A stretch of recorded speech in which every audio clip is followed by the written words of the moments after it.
Welcome in to episode 269 of the Sources Say podcast, your go-to Kentucky basketball and recruiting podcast on the growing KSR Podcast Network. Sources Say is, as always, brought to you by our good friends at Justice Dental. Visit one of their two Lexington locations. It's on Blazer Parkway and Wellington Way by scheduling an appointment online at justicedental.com or by calling 859-543-0700. You can even send a text message to one of their friendly team members to ask a question or make an appointment. Now is a great time to schedule your dental cleaning. Dr. Thompson, Dr. Justice, and their team strive to provide you with good oral health in a comfortable environment. The Justice Dental team looks forward to seeing you soon. I am your host, Jack Pilgrim of Kentucky Sports Radio.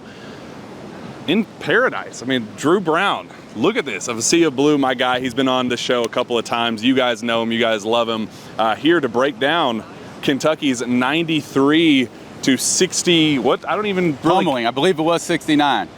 93 to 69 victory over Team Canada yesterday in the Mattamy Athletic Center in Toronto. But we're not in the Mattamy Athletic Center in Toronto. We decided to go sightseeing today. And to do that, we wanted to break down this game in the best way possible in paradise. So It's difficult, Jack, because we decided to come to a place that leaves you speechless to do the show and the podcast. So I just keep thinking I can't help myself from looking around and sightseeing and people. So breathtaking here at Niagara Falls, and thanks for having me. And the vibes are great, man. It's just been such an awesome week here in Toronto with the Cats kicking butt.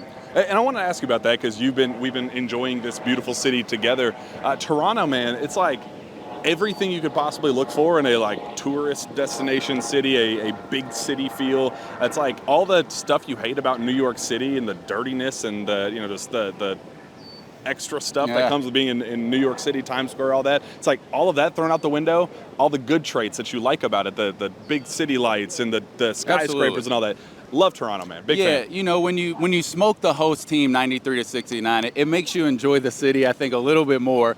But I do believe the general sentiment of the Big Blue Nation and really even people that live here, all the visitors, Toronto is awesome. I wish Kentucky, and I have a feeling you're going to see Kentucky basketball up here doing some more stuff because Cal seems to be right in his zone up here with hanging out with Canada basketball team.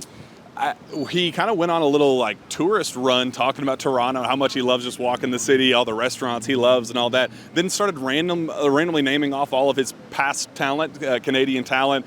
Mentioned Jamal Murray, Shai Gilgeous-Alexander, who was there in attendance for the Team Canada game, was on Kentucky's bench. Cal was talking about how he was kind of coaching him up from the bench, and Shai was like, dude, focus on your team. You got a game to coach. So that was cool. Talking about Trey Lyles, Michael Mulder. Went through a long list of names. One very notably missing, I believe. Talked about recent names of guys. You're pretty sharp, Jack. I don't know. I can't put my finger on it. Yeah. It was kind of, I don't know. He said a lot without saying much. He even said, I don't know if you're from Canada and you have the talent, I don't know why you wouldn't want to come here. I haven't had one of those in a couple of years. It's been a minute since I've gotten one of those when he who must not be named was literally here last offseason. So you can tell that they appreciate Calipari here, and he appreciates that they appreciate him, I think. So it's probably nice for him to get I noticed last night, Jack, he seemed as content talking to the media than I've seen him in a long time. He wasn't clock watching. So it's been a great experience. The city vibe's awesome. We're at Niagara Falls. The Cats are just smoking the competition. It's been great.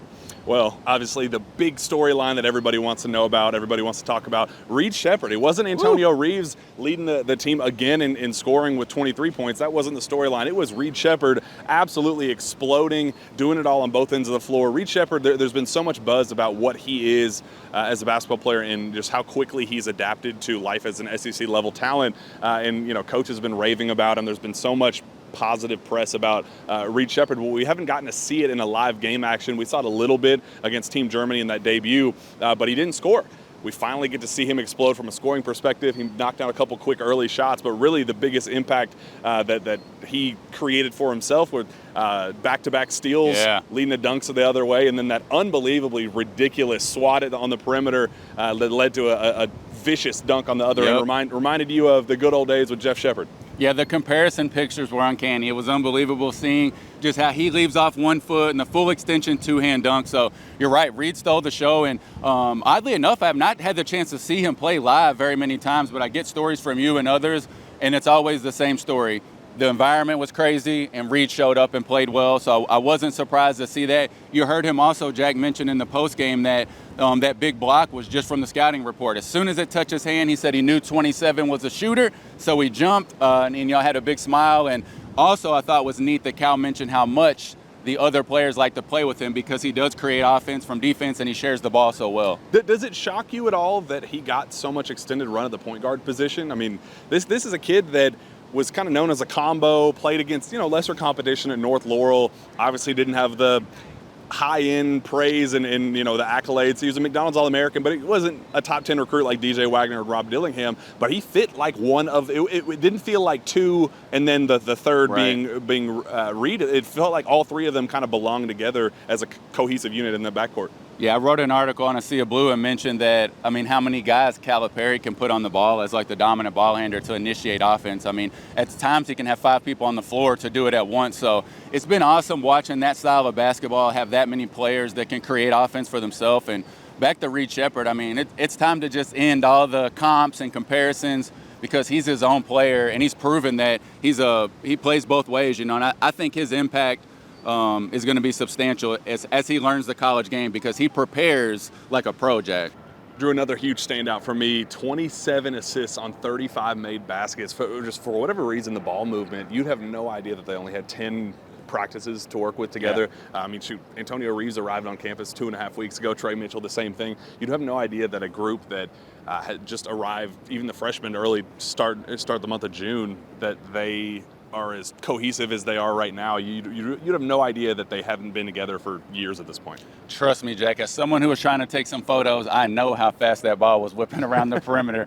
Those guys it felt like an NBA style offense, because it was a lot of drive, and I don't say pass up a layup, but making an extra pass for somebody to get involved. And I can't say enough about Trey Mitchell. I've been really trying to land this point, but he's like a professional plug-and-play transfer at this point, right? He knows how to come in, integrate his game with new guys, and I've just found it really funny, Jack, bouncing around to the media opportunities and hearing the young guys, and then you'll get, tidbits from Trey Mitchell. He's just so calm, relaxed. He's been through this before, so I'm going to credit a lot of that offensive execution to his veteran presence along with these star-studded young kids. Yeah, Trey Mitchell, I think, as the starting 5 of the team, had 3 assists.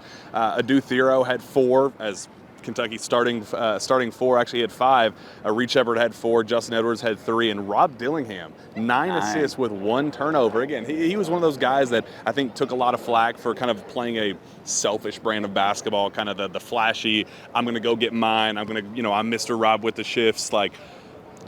Did you expect and envision a scenario where Rob Dillingham was going to, in his second game as an unofficial game as a Wildcat, go out there for 9 assists and 1 turnover, look really controlled as the lead guard in that offense? Yeah, maybe if you asked me a month ago and there was a couple of lobs mixed in to the 7-footers, which there wasn't. So I think that even makes it more impressive, that he was getting others involved. So he was impressive. The entire team, just not to turn the ball over for the first time playing against teams that have practiced a lot of team defense, was really impressive to me because I'll be honest, my expectation was probably that there were going to be stretches where physically they were really struggling with pressure and kind of fighting through that, and there wasn't. If anything, they were the one imposing it from start to finish, which was extremely impressive. 24 assists on 31 made baskets in the first game, then 27 on 35 made baskets in game 2. Unbelievable ball movement. Somebody who is obviously being rewarded with this ball movement is Antonio Reeves, who, again, a quiet 23. You'd have no idea. He goes for 24 in the debut, 23 again, or maybe vice versa. I can't remember. But, again, 10 of 15 shooting. For him to go out there, and it just feels like everything is coming easier for Antonio Reeves. Absolutely. And I think he is a product of the good ball movement, and shots are becoming easier. I know there was so much talk about his role and NIL and how he was going to fit in with these newcomers and if that was the right fit for him. He talked about that after the game last night and said, these kids talked to me on, they were playing Fortnite and Call of Duty, and we were staying up late playing hours upon hours of video games. And they kind of just made it clear to me, like, hey, we need a big brother. Like, we need that guy that we can kind of lean on that has been here and done that. Like, we'll take care of the gritty stuff. We'll take care of the other stuff on our end. We need somebody to lean on for, as a safety net for scoring. And he's just been, he's been efficient. I think like 56% shooting overall, 40 34% shooting from three through 2 games here in Toronto. Just an unbelievable scoring effort for him, but the thing that impresses me the most, just how easily things have been coming for him. Yeah, just his presence on the floor and the fact that he's came out and just been so effective immediately. If you're one of the fans that was kind of projecting what it looked like and what his role was going to be, and ultimately would he be happy for a longer-term stint at Kentucky, I don't think things could have went any better. I mean, everybody's shining, which has been amazing to see. And out of all the storylines, Jack, there's so many that you could pick positive for this team. It's funny that Antonio Reeves just absolutely lighting it up. It's kind of down on that totem pole, that couldn't be any better. He's getting his points, and there's just so many other positives to talk about. So ideally, you would think most everyone, including Antonio, will leave Canada happy campers. Yeah. I don't. The points are always going to be there for, like, what an unbelievable safety net to have, to know that, like, I don't envision a scenario where he doesn't have many games coming up short of 20 points in any given contest. Can we call him Tone with the shifts too? Because, I mean, I'm telling you, that little baseline when he catches the ball, I've been meaning to ask him. I'm not even sure he knows which way he's going. And again, talking about ball movement, by the time he's that catching guy on the corner especially, just his versatility offensively just opens so much up when he's out on the floor. So impressive. Yeah, everything's coming together very, very nice for him. We talked about this during the game yesterday that really impressed me.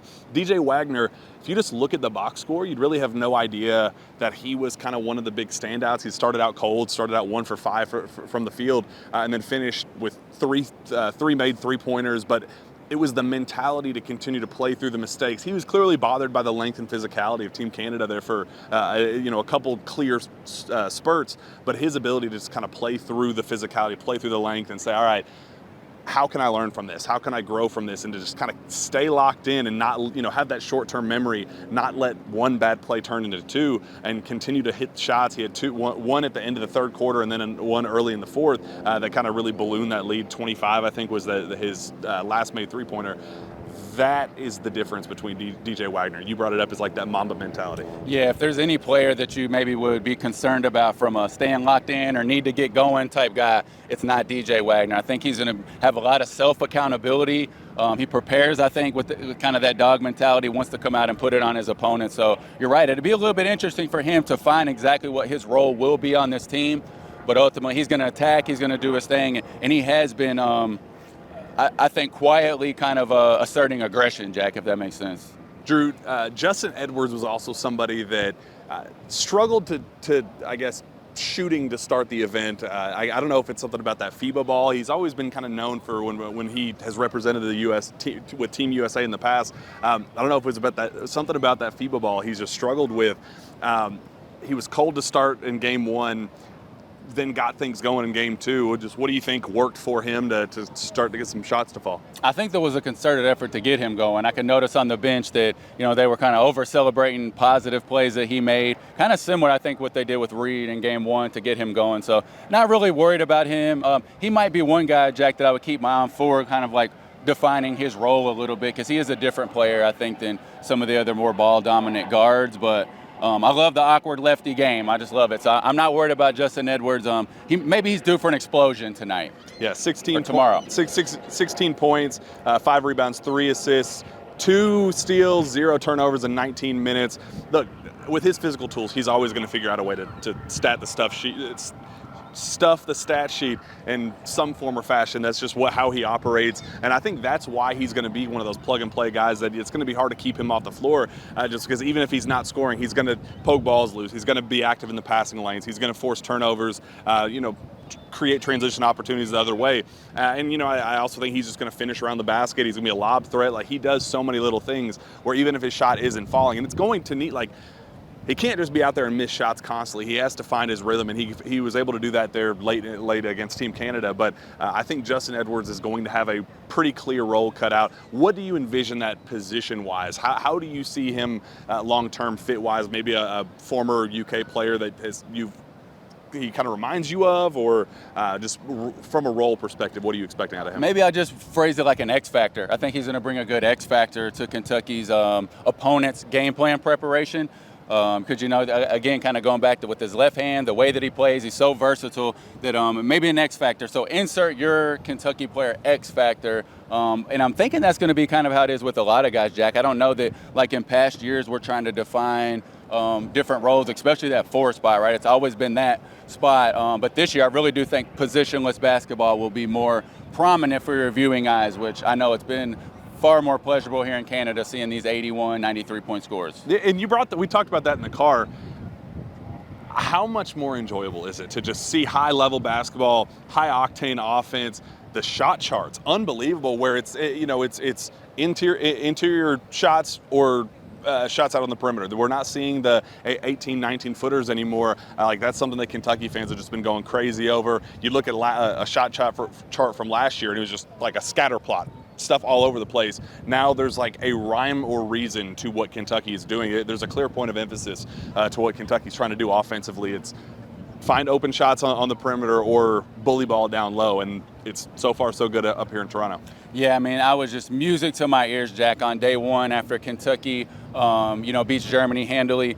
DJ Wagner specifically, but all the players just harping on Calipari's willingness to let them play. Just go play, make a play. And I think, obviously, personnel is going to dictate how he's coaching a lot.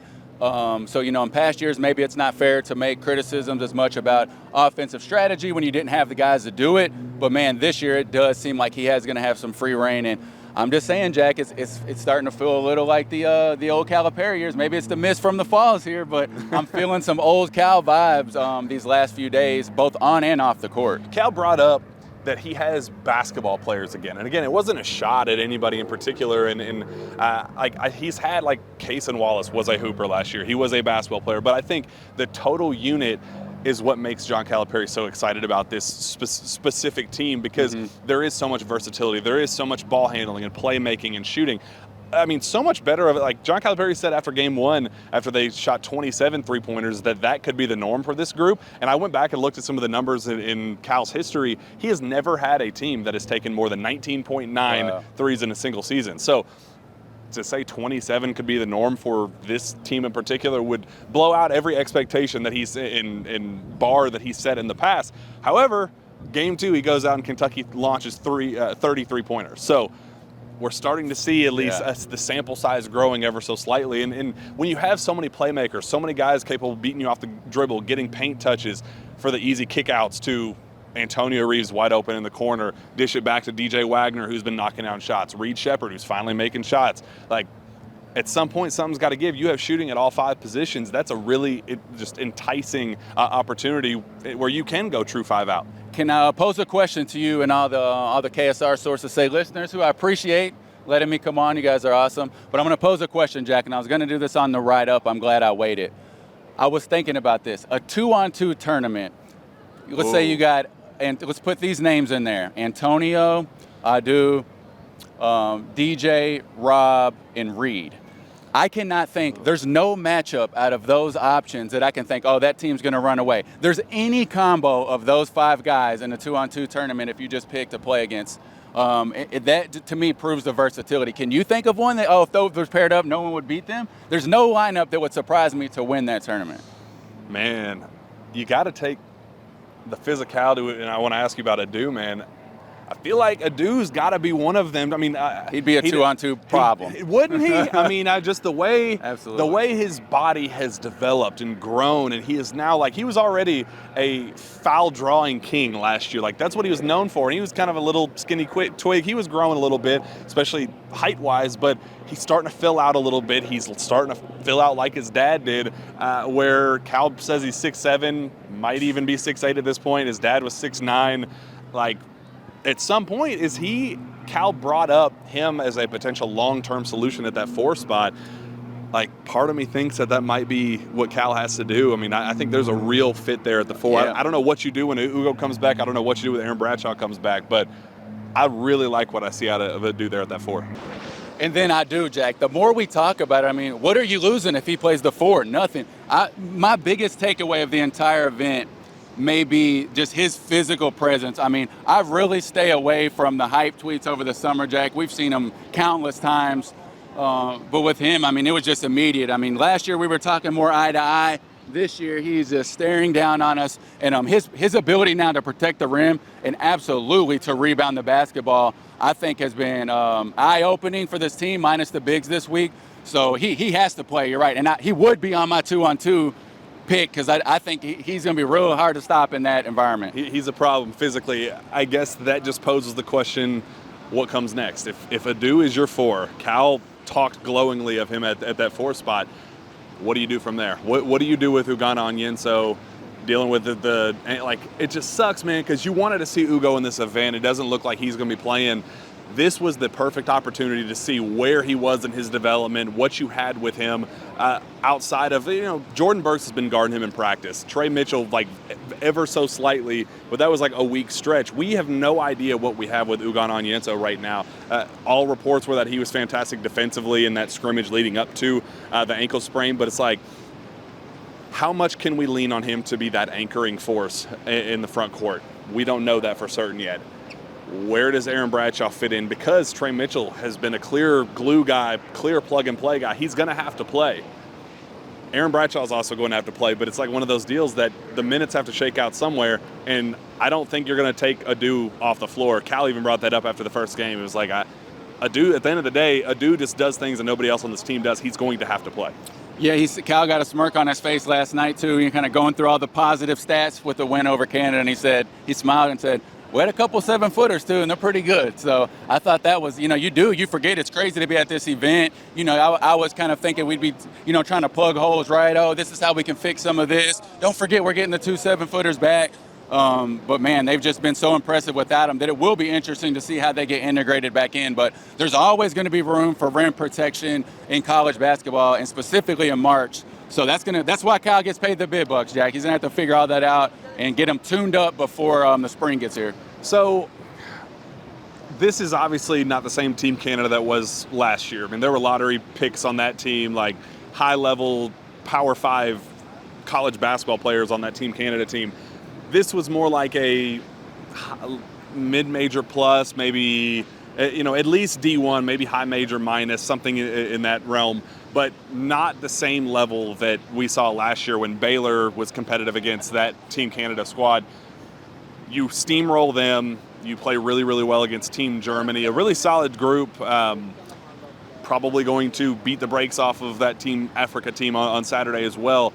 What is the takeaway from this trip? What do you learn? Obviously, the cohesiveness is there, and that was my biggest takeaway. That's what I needed to see. Ball movement is impeccable at this point, but can you get too high on this team after an event like this? Because we did get burned, unfortunately, with how things unfolded in the Bahamas. Yeah, it's difficult to me. I'm not comping I've heard everyone trying to put a good comp. Oh, this is mid-major, high mid-major.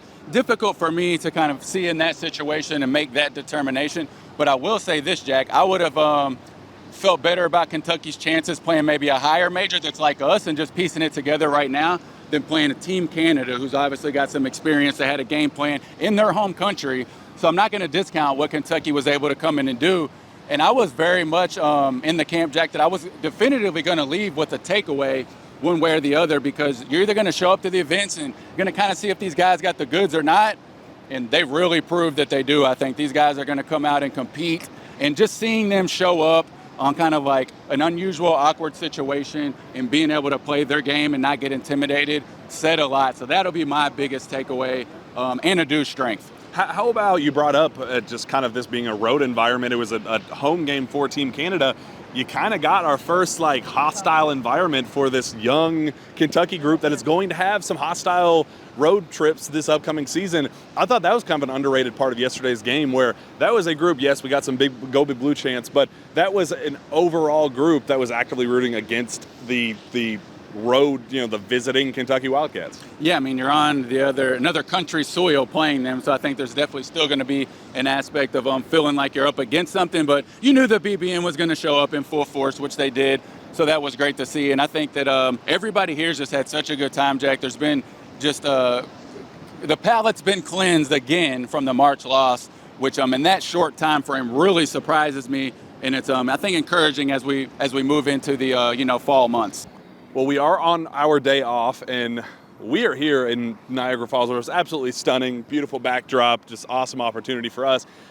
The reason why we're here, though, is because we did not get the invite to Drake's house, unlike the Kentucky basketball team. How about that? I mean, just it's not often that a group of 17, 18, and 19-year-olds get the chance to visit the $100 million mansion of probably the biggest star in the world right now outside of the Swifties and I mean, maybe it's Taylor Swift and Drake. Are those the two on top of the world right now, I guess? I wouldn't be the right person to ask, honestly, Jack. But yeah, I wish that we were going to Drake's house as well. And I said, don't let the haters normalize this, guys. It's not normal for a college basketball team to go to Drake's mansion.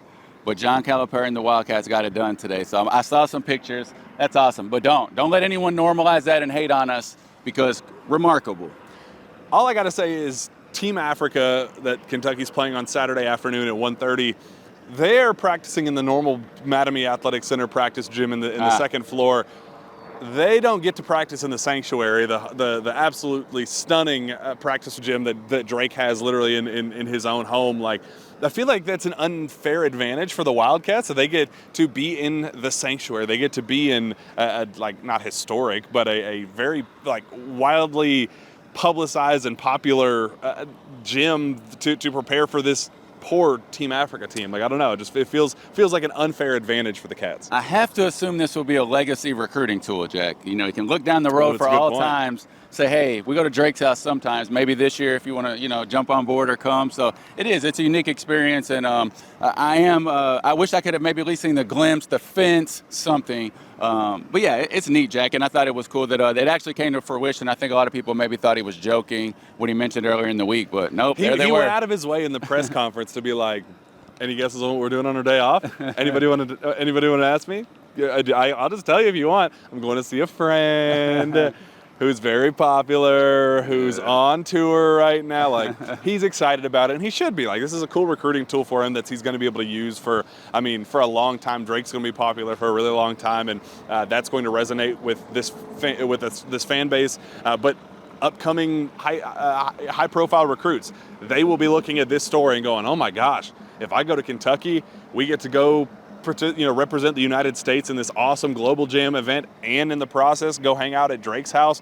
Antonio Reeves told us that they're going to have a barbecue today, and they're going to be swimming in his pool and stuff. Like, that's the ultimate recruiting tool that Cal just kind of pulled out of his back pocket. Like, he always has that card in his back, like always has that one that he can pull out of his back pocket. His Rolodex runs deep. It's not the miss, Jack. It's the old Calipari years. That's what it is. That's what we're feeling. It feels like old times, and like the right people are in the right place at the right time again. Yeah.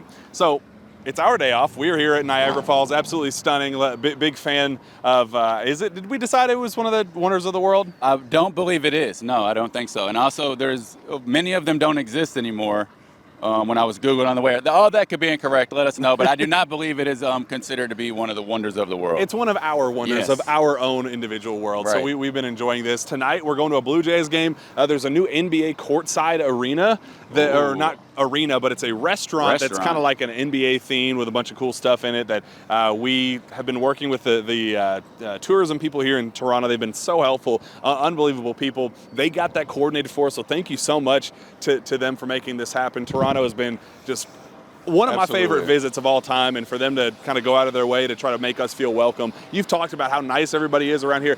Like, it's a stereotype that Canadian people are nice, but like once you're actually here and experience them with your own like two eyes and ears, like, it's real. Like, all this stuff is very real. It's clean. It's safe. Like, it's just, I feel really comfortable here in Toronto. I've loved this experience. We get to go to that restaurant tonight, the NBA restaurant, and we get to go to a Blue Jays game tonight. I think UK basketball team's going to be there as well. So pretty cool stuff. Yeah, I mean, what do you order at the NBA restaurant? Like crab dribble nachos, or like, I'm anxious to see how they theme a restaurant NBA, because there's got to be some nice, unique menu options, I would think. So we will be reporting back. Kentucky plays again tomorrow at 1:30. We will be there.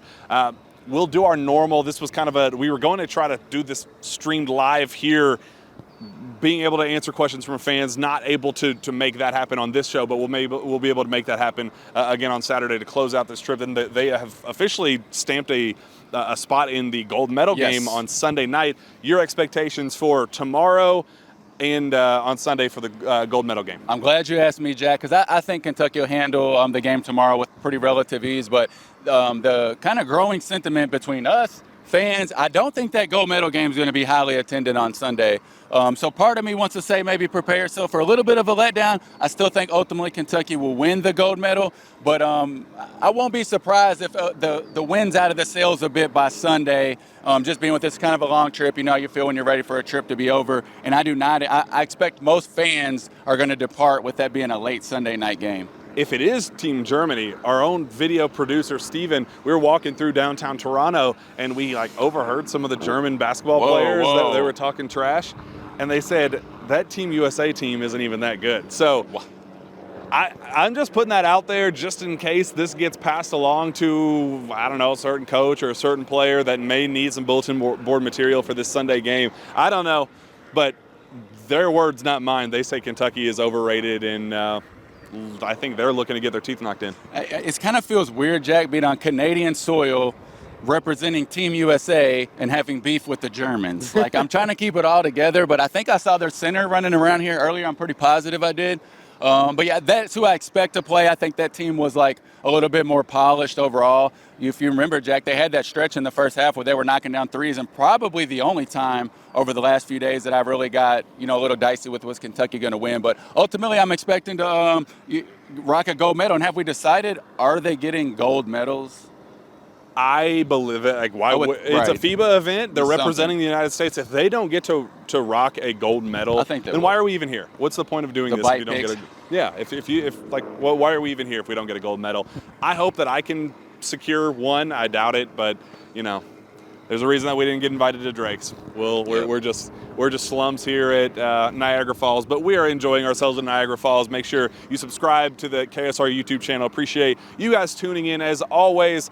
Drew, I appreciate you coming on, man. This was a blast. Where can fans find your work? You can check me out on Twitter at BigBlueDrew33. And yes, I'm a guest here in Canada. I'm a guest with you guys here on KSR. So thank you. You guys are awesome. I appreciate being involved at all. And it's going to be a fun season, so keep following along. Find me as well on Twitter at Jack Pilgrim KSR. Reach out to me via email, jpilgrim@KentuckySportsRadio.com. With that, we'll be back tomorrow for another Jam-Packed Sources Say podcast live from Toronto. We will see you then. So, Drew, remember all the positive and uplifting things we said about the city of Toronto and how we love it and how this could be like a place that we decide to live one day? I do. Yeah. Let's just scratch all that out because we started this drive at 2:30. It is now almost 6 o'clock. We have gone 50 miles, if that. And there's been no rhyme or reason to any of this traffic. When you're sitting in traffic talking about it, you probably tend to exaggerate, but I can definitively say this is the worst traffic I've ever been in.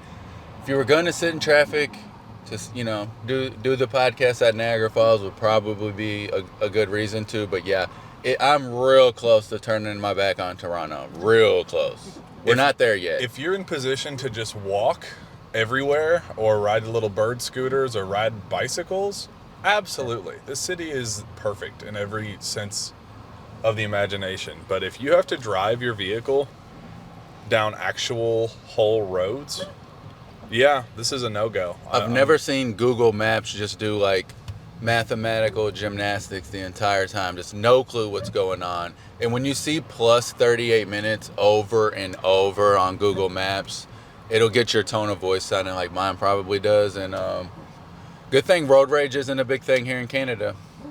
We had dinner reservations at 5:15. We have since had to push them back to 6. We're trying to go to that venue. There's the Blue Jays. Cats are going to the Blue Jays game. We're hoping to be there as well. But we'll see. All in all, would not recommend this experience. We'll check in later, but Toronto's on the ropes right now. It's on the ropes. There could be a knockout shot if we're not settled in the next 20 minutes.